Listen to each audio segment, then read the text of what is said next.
안녕하십니까. 재활 퍼스널 트레이닝학과 17학번 김지훈입니다. 저는 이번 과제 주제를 질환별 퍼스널 트레이닝 방법을 잡고 발표 시작하겠습니다. 우선 목차입니다. 목차는 관절염, 섬유근육통, 파킨슨병이라는 질환에 대해 조사를 하였고, 그 질환별에 따른 유산소, 저항, 유연성 운동 방법, 그리고 운동할 시의 고려사항, 그리고 마지막 참고 문헌으로 마무리하겠습니다. 우선 관절염입니다. 우선 관절염을 알기 전에 관절이란 뼈와 뼈가 만나는 부위를 말합니다. 관절은 뼈와 뼈 사이가 부드럽게 운동을 할 수 있도록 연골, 관절낭, 활막, 인대, 힘줄, 근육 등으로 구성되어 있으며 움직임에 따라 발생하는 충격을 흡수하는 역할을 해줍니다. 관절염은 여러가지 원인에 의해 관절에 염증이 생긴 것으로 이로 인해 나타나는 대표적인 증상은 관절에 통증이 있습니다. 관절염 환자의 유산소 방법입니다. 빈도는 주 3일에서 5일 정도, 강도는 중강도에서 고강도, 시간은 주당 150분 이상의 중강도, 주당 75분 이상의 고강도 운동, 혹은 이 둘을 동등한 조합으로 혼합시켜서 운동을 해주시면 되겠습니다. 종류에는 걷기, 자전거, 수영, 혹은 수중 운동과 같은 관절의 부하를 적게 주는 운동을 예로 들 수 있습니다. 관절염 환자의 저항 운동법입니다. 빈도는 주 2일에서 3일 정도, 강도는 1RM의 60%에서 80%, 여기서 1RM은 1회 최대 반복 중량을 의미합니다. 저항 운동이 익숙하지 않은 환자는 초기 운동 강도를 낮게 잡고 시작하셔야 합니다. 시간은 건강한 성인값을 적절하게 조정하여 사용하셔야 합니다.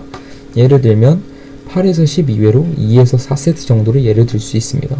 종류에는 기구 혹은 프리웨이트, 체중 부하 운동은 필요한 사람에게만 적절하게 실시하셔야 합니다. 관절염 환자의 유연성 운동입니다. 빈도는 매일 해주셔도 됩니다. 강도는 통증 없이 긴장감, 스트레칭을 느끼는 관절 가동 범위로 움직임을 주셔야 합니다. 시간은 동적 움직임으로 10회 이상 반복 실시해 주시고 정적 스트레칭을 10에서 30초 동안 유지하여 실시해 주시면 됩니다. 종류는 모든 주요 관절에서 정적, 동적 스트레칭을 복합적으로 실시해 주셔야 합니다. 관절염 환자의 운동 시 고려 사항입니다. 유산소 운동의 목표는 관절 통증이 거의 없거나 전혀 없는 상태에서 심폐체력을 향상시키는 데 의미를 두어야 합니다. 통증과 관절 움직임이 제한되거나 손상된 사람들은 유산소 운동을 처음에는 짧게 10분 정도가 가장 적절하다고 보면 되겠습니다. 통증을 최소화하려면 운동 전 적절한 준비 운동과 운동 후 마무리 운동이 중요하다고 생각합니다. 하루 중 통증이 최소화하고 통증 약물이 최고로 작용할 때에는 운동을 하도록 격려해 주시고 권장해 주셔야 합니다. 두 번째, 섬유근육통입니다. 섬유근육통이란 만성적으로 전신의 근골격계 통증, 뻣뻣함, 감각 이상, 수면장애, 피로감을 일으키고 신체 곳곳에 압통점이 나타나는 힘줄 및 인대 근막과 근육 지방 조직 등 연부 조직의 통증 증후군입니다. 인체의 어느 한 부위에서 시작할 수 있지만 결국 전신으로 퍼지며 주요 하부 요통이나 목, 어깨의 통증을 호소하게 됩니다. 얼얼하거나 몸이 뻣뻣한 것처럼 느껴지거나 깊숙이 은근히 아프기도 하며 다양한 양상을 보이는 질환이라고 할 수 있습니다. 섬유근육통 환자의 유산소 운동법입니다. 빈도는 주 1에서 2회로 실시하여 주 2일에서 3일로 점진적으로 증가시켜 주시는 게 좋습니다. 강도는 매우 낮은 강도로 시작하여 중강도로 점진적으로 증가시켜 주시고 시간은 최소 10분으로 시작하여 30분에서 최대 60분으로 점진적으로 증가시켜 주시면 됩니다. 종류에는 저충격, 체중을 지지하지 않는 운동, 예를 들어 수중 운동, 자전거, 걷기 등으로 통증을 최소화할 수 있는 운동이 좋습니다. 섬유근육통 환자의 저항 운동법입니다. 빈도는 최소 48시간의 간격으로 주 2일에서 3일 정도, 강도는 1RM의 40%에서 80%로 시작하여 60%에서 80%로 점진적으로 증가시켜 주시면 됩니다.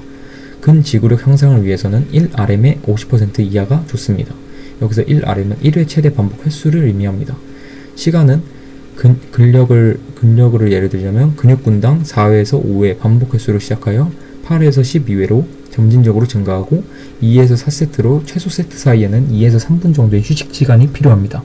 근지구력은 15회에서 25회 반복 실시하고 짧은 휴식이 있는 2세트로 증가하셔서 실시하시면 됩니다. 종류에는 탄력밴드, 덤벨, 커프, 발목 부하기구, 웨이트기구 혹은 체중을 이용한 운동이 효과적이라고 생각할 수 있으십니다.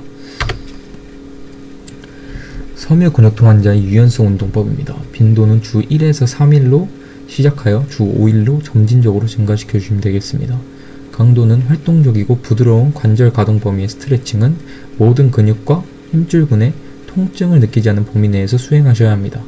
시간은 초기 스트레칭 시 10에서 30초를 유지하고 점진적으로 60초 이상 유지할 수 있도록 실시하셔야 합니다. 종류에는 탄력밴드와 무브와 스트레칭을 예로 들 수 있습니다. 섬유근육통 환자의 운동시 고려사항은 주 1에서 2회 빈도로 긍정적인 변화가 나타났지만 빈도가 주 3일로 증가하면 증상의 감소가 더 크게 나타날 수 있습니다. 운동할 때와 운동하는 날 사이에는 적절한 회복 시간이 필요합니다. 처음 유산소 운동을 30분간 지속하기 어려운 경우 각 10분씩 쉬는 시간을 중간중간 넣어서 수행할 수 있습니다. 운동에 의한 근육의 외상을 줄이기 위해 동적 저항 운동의 편집성과 요소를 최소화하며 발작 증상이 나타날 때 주의하셔야 합니다. 네. 마지막으로 파킨슨병입니다. 파킨슨병이란 치매 다음으로 흔한 대표적인 퇴행성 뇌 질환입니다. 파킨슨병은 중뇌에 위치한 흑질이라는 뇌의 특정 부위에서 이러한 도파민을 분비하는 신경세포가 원인 모르게 서서히 소실되어가는 질환으로 파킨슨 환자들에게는 서동증, 안정시 떨림, 근육강직, 자세 불안정 등의 증상으로 발생할 수 있습니다. 파킨슨병 환자의 운동장애 종류에 대해 설명드리겠습니다. 우선 부동 현상이란 운동의 연속 실행 시 움직임을 차단하고 갑작스럽게 움직임이 불가능한 것을 예로 들 수 있습니다.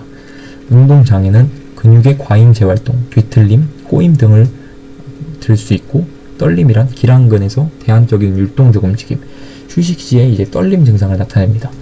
경직은 사지의 편근과 구핀근 모두에서 수동적 운동 범위의 전체에 걸쳐 뻣뻣하게 근육이 나타나는 현상으로 그냥 경직된다라고 보시면 됩니다. 적응 반응은 활동성 감소, 근육 악화, 근육 길이 감소, 관절 구축, 기형, 유산소 기능 감소 등이 있습니다. 파킨슨병 환자의 유산소 운동법입니다. 빈도는 주당 3일 정도가 적절하고 중강도 척도를 사용할 때 12에서 13 정도의 척도, 시간은 30분의 지속적이거나 축적된 운동 시간을 사용하시는 게 좋고 유형은 대근육근을 이용한 지속적이고 율동적인 활동을 하는 게 좋습니다. 예를 들어 걷기, 자전거, 수영 등등이 있습니다. 파킨슨병 환자의 저항 운동법입니다. 빈도는 주당 2에서 3회 정도, 강도는 근력을 향상시키려면 40%에서 50%의 1RM, 좀 더 진전된 운동을 위해서는 60%에서 70%의 1RM이 좋습니다. 여기서 1RM은 1회 최대 반복 횟수를 의미합니다. 시간은 1세트 이상 8에서 12회, 반복 운동 프로그램을 실시하는 사람은 10에서 15회로 반복하는 것이 좋습니다. 유형은 안전을 위해 프리웨이트는 피하고 웨이트 머신이나 다른 저항 장비에 초점을 둡니다. 예를 들어 밴드를 이용하거나 자신의 체중을 이용하는 경우가 있습니다.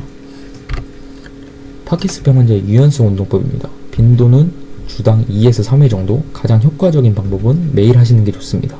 강도는 약간 불편할 정도까지 완전한 펴움, 굽힘, 회전 또는 스트레칭을 이용하시는 게 좋고 시간은 10에서 30초 정도 정적 스트레칭, 각 동작을 2에서 4회 정도로 반복 실시해 주시면 되겠습니다.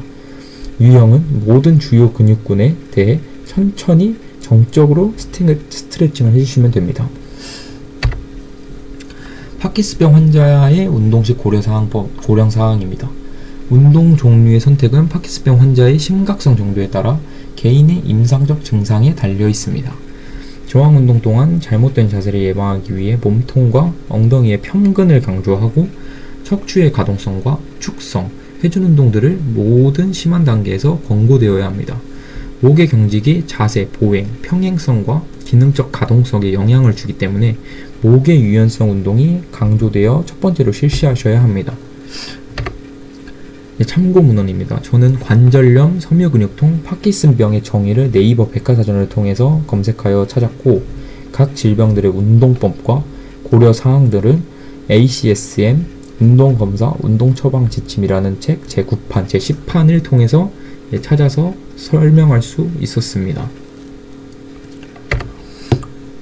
마지막으로 저의 생각입니다. 이번 과제를 통해서 저는 여러가지 질병들의 존재, 그리고 정의에 대해서 알 수 있었습니다. 또한 각 질환을 가지고 있는 환자들의 운동 방법을 공부할 수 있었고 앞으로 더 많은 공부를 통해 지식을 쌓아야겠다고 생각했습니다. 지금까지 17학번 김지훈이었습니다. 감사합니다.